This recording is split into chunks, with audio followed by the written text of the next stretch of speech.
Hi, I'm NickyMoon, and this is another product review. Now, this week we have an Istanbul Mehmet Bossa Ride. All right. Now, this is a 22-inch Bossa Ride, although I did measure it and it comes in at 21.5 inches, not 22. This is pretty typical of Turkish cymbals. Even some of the cymbals that I make are a little bit less or a little bit more than their target weight, but I'm pretty, for the most part, I'm pretty mechanical about making them what they're supposed to be. But sometimes the discs or the blanks come in, a little bit shy or whatever, and there's reasons for that in the actual manufacturing of the blanks, which I'll probably do a video about that at some point. So, but if anybody wants to know now, just drop me a question or a comment, and we'll totally get into it. So this is a 2,568 gram ride, which puts this in between thin and medium thin, okay? It's a low profile cymbal. The bell is a 4 3/4 inch diameter by about a 1 3/4 inch height. That is the height measured from the base of the profile all the way up. It's not the true height of the bell, but I don't really have a way of measuring the actual height of the bell just yet. There's probably a way to do that mathematically, but NickyMoon ain't all that mathematical, so yeah. What I do is I lay the cymbal flat, I put a stick through the center hole, mark it, and then just measure that distance, and you get 1 3/4 with this cymbal. So this particular cymbal is unlathed on the top, and it is lathed on the bottom. It is signed by the great Mehmet Tandıcı, who is still alive, still making cymbals, and one of the greats. He's absolutely one of my heroes and somebody that I look up to and admire and, idolize in a way. So the thing about Mehmets, which is interesting, is, genuine handmade Turkish cymbals. They are handmade. The entire process of casting and rolling and everything, it's all done with a human. So it's true. But as far as the hammering goes on Istanbul Mehmet cymbals, I do suspect that they are using a mechanical hammer, which I'm not saying is bad or good. There's still a human being operating the hammer. It still takes a lot of skill. But just for the sake of, calling it what it is, there's things on the surface of the cymbal that kind of give it away for me. The depth of the hammer impressions, it's very smooth, okay? So what that tells me, and they're also sort of a very clean circle, larger size, what that tells me is a flatter faced peen is meeting another flatter faced peen perfectly. Boom. That's the advantage of the mechanical hammer.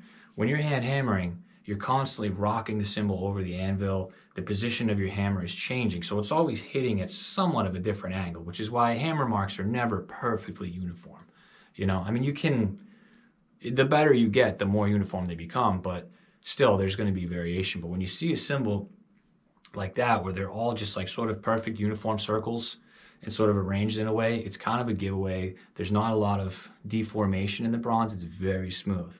Now what they do is the Turkish manufacturers, they tend to use hammers that are, I have an example.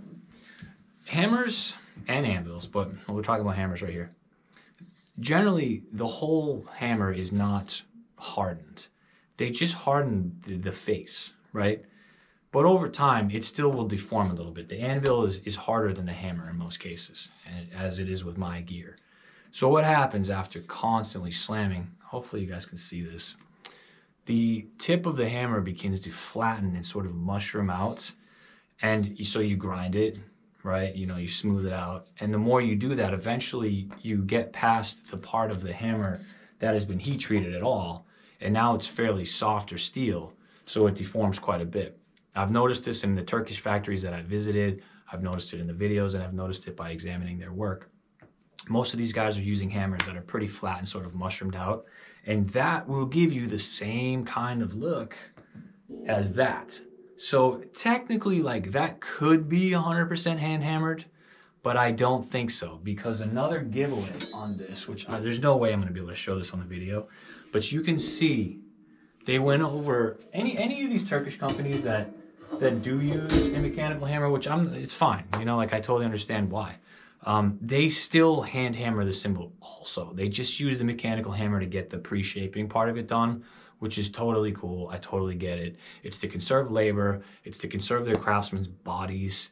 You know, it's to get a more uniform product, to produce faster. It's really hard to make money in the cymbal industry, so you got to do what you got to do.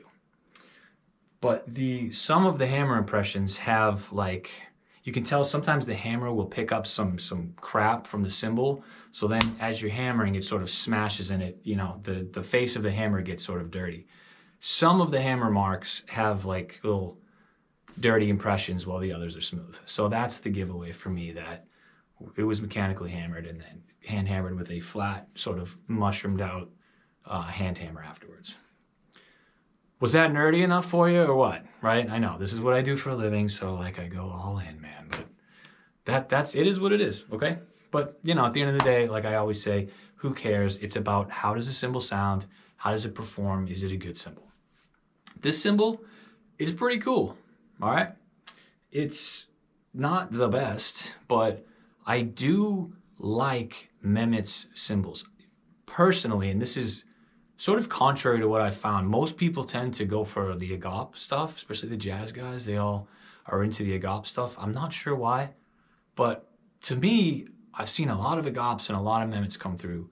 And to me, the Mehmets have been more consistent, which maybe that has something to do with the, you know, the hammering. Just less weird overtones, you know, sort of more consistent shapes, and just kind of, to my ear, a little bit better in general.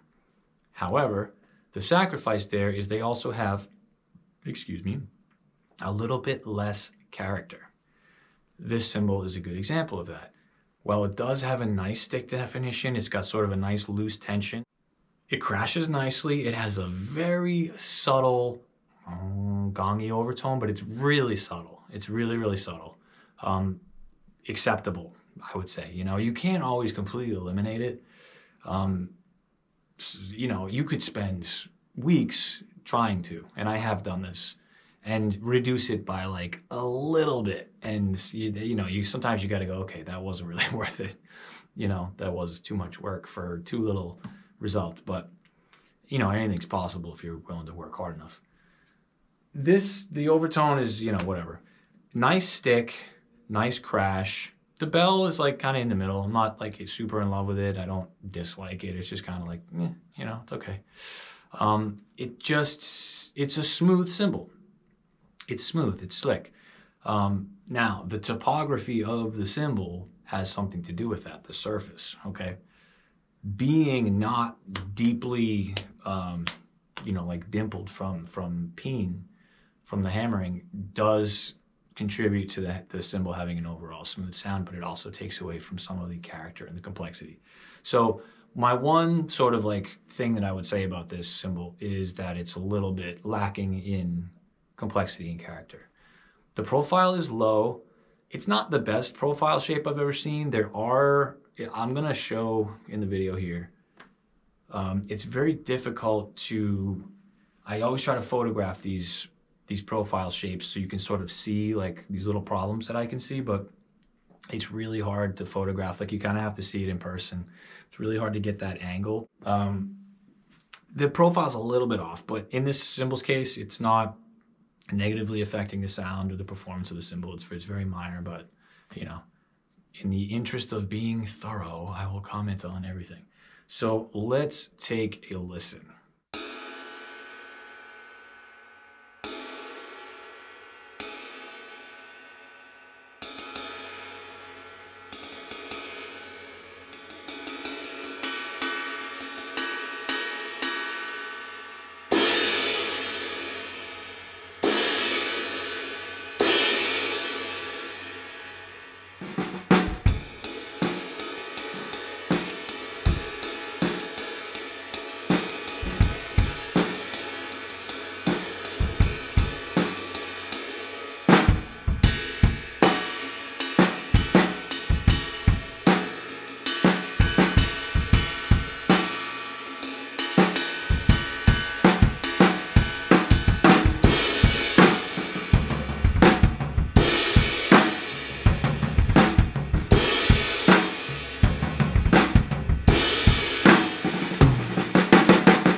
So drop a comment below. Let me know what you think about this cymbal. If you like the videos, please hit the subscribe button, hit the little bell to get notified of, whenever new videos are uploaded. And if you want to see more cymbal related content, if you're a cymbal nerd, a drum nerd, or whatever, you can head on over to my Patreon page. It's patreon.com/NickyMoon Cymbals. And we have a whole bunch of other informative chats, lectures, discussions, a little mini series and other things for you to nerd out on cymbology and other cymbal related topics. Thank you guys for watching and have a great rest of your weekend. Peace.